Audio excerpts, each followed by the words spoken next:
Welcome back. It's time for another quick video. Today's video is going to be a little bit shorter than normal because do have a few important things I want to discuss though. Let's start off right away with American politics. That's something that a lot of people have been asking me about in the last week, especially since the so-called debate 10 days ago.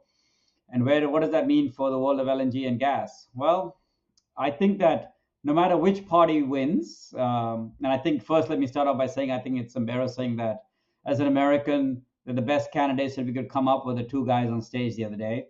I'm not sure I'm a fan of either one of them, but I do think that no matter which party wins, we are going to see the revoking or the rescission of the pause of LNG export terminal approvals.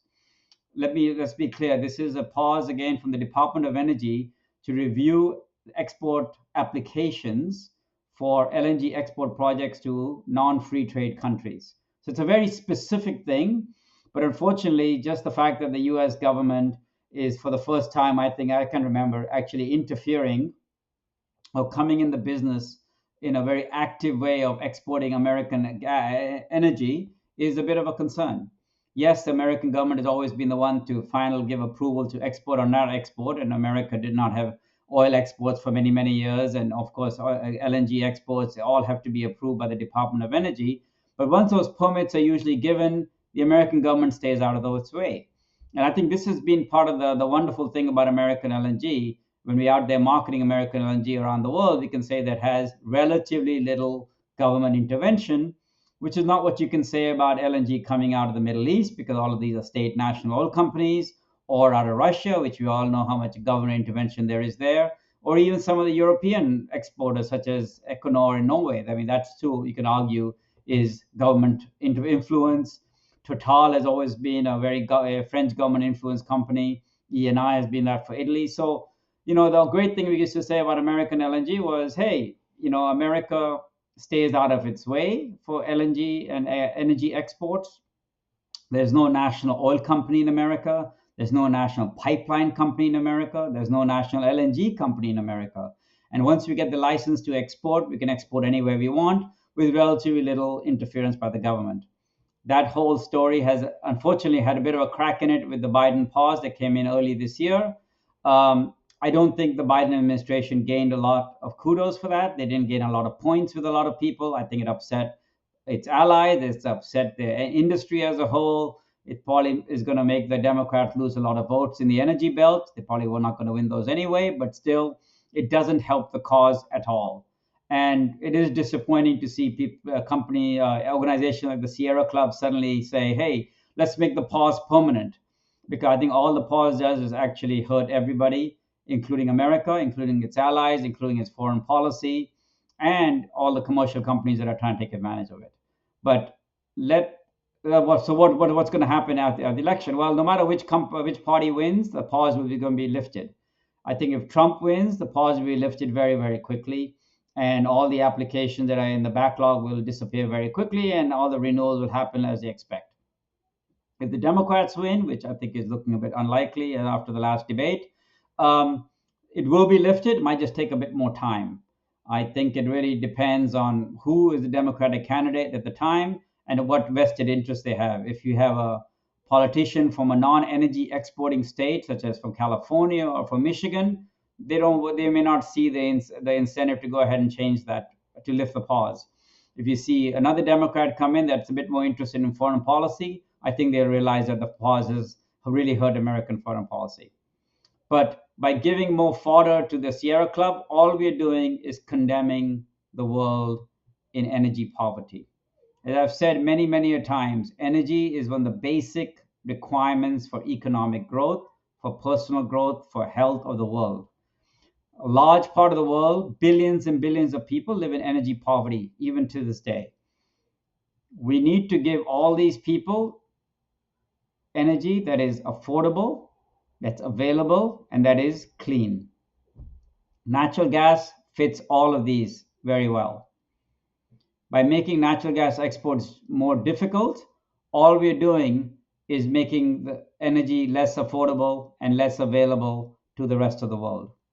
The new IGEU report, the International Gas Union report 2024, had a really interesting chapter on liquefaction projects. I was blown away to read that there is 1,000 million tons of LNG regas capacity in the world. Let that sink in. There's about 450 million tons of LNG exports and about 1,000 million, so more than double that, of LNG import terminals. So obviously not all the terminals run at full capacity, but you'll be surprised how much the capacity utilization has gone up in the last few years. It used to be, so a lot of the world had low capacity utilization of less than 50%. With the crisis in Europe, with the growth in many markets such as India and Pakistan, etc., that utilization has really gone up. What I think is very interesting is the countries where these terminals are. There's some 47 existing countries. So that includes, all the European countries, most of the Asian countries, but also we have some new countries last year. Vietnam, Philippines come to mind. But then I think the report said there's 13 new countries where LNG terminals are being built in 2024. So in end of 2024, that number of countries that imports can go from 47 to about 60. 60 countries. That is more than, half of the world's big size countries. More than a third of the world's entire list of countries is going to be importing LNG. The new countries that are going to come in 2024 include Nicaragua, which is a small country in Central America, Antigua, one of the Caribbean islands.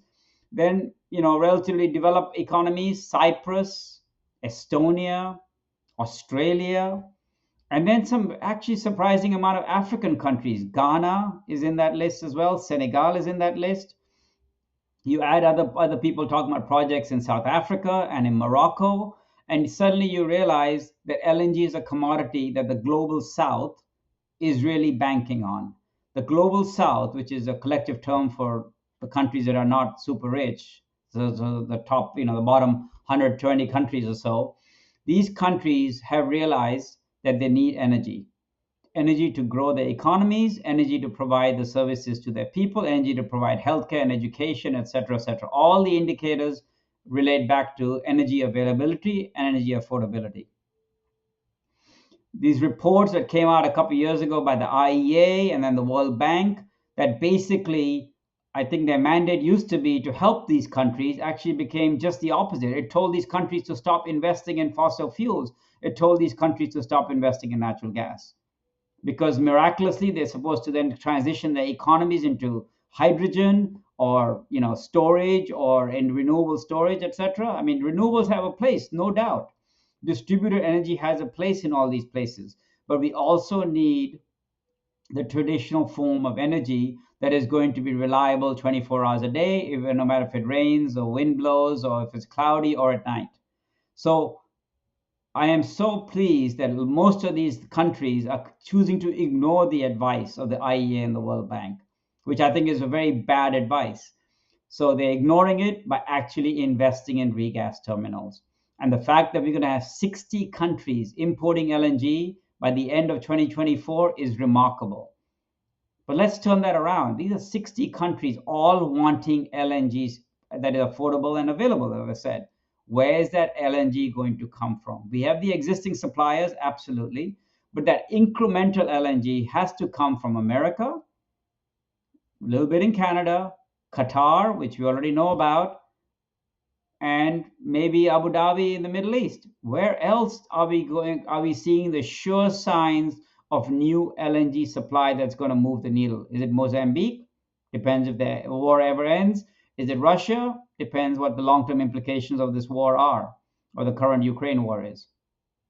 So the message is there's a lot of new countries out there looking to import LNG, but there's not a lot of countries out there that can supply incremental LNG to meet this demand. And we, the countries that can, such as America, have a responsibility to all these other countries to supply them plentiful LNG at an affordable and available price.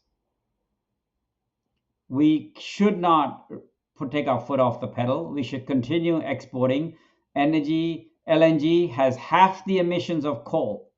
If we don't give them LNG or natural gas, piped natural gas as well, if we don't give them natural gas, all they're going to do is either burn coal, which is much worse for the environment, or live in energy poverty or have intermittent little bit renewable power here and there wherever they can get it. They're not going to get mass scale improvements in the energy poverty. It's great to see places like India and China and others build massive wind farms and massive solar farms. We need that, but we also need natural gas to provide the fuel, the electricity, the energy that we need 24 hours a day. I live in Australia where it's been pretty cold right now. It's been pretty cloudy. My solar panels have not been working at all. Electricity price today is some 80 Australian cents or 90 Australian cents per kilowatt hour. It is absolutely crazy. Now we can afford it. Can the rest of the world afford it? No. If they don't build new terminals, new fossil fuels, I mean, basically, I would say new gas, then they will be condemned to having extremely high prices when there is no sun or there is no wind. Australia should be a lesson for everybody. They have made it basically, have a moratorium on all oil and gas and coal. I mean, so all oil and gas exploration and drilling for the last 10 years here in Victoria. And now we are suffering for it by having electricity prices that are 80, 90 cents a kilowatt hour. So we can't have that to the rest of the world. We need to continue to make sure that they do invest in their infrastructure. I encourage them to do exploration, but that's very difficult, it seems, to get the international companies excited. So we do need to encourage them to build infrastructure to import LNG and gas from other parts of the world. And we, the guys who supply that gas, need to make sure that we continue supplying it as much as we can to those places. So we'll leave it at that. We'll see you guys next time. Thanks.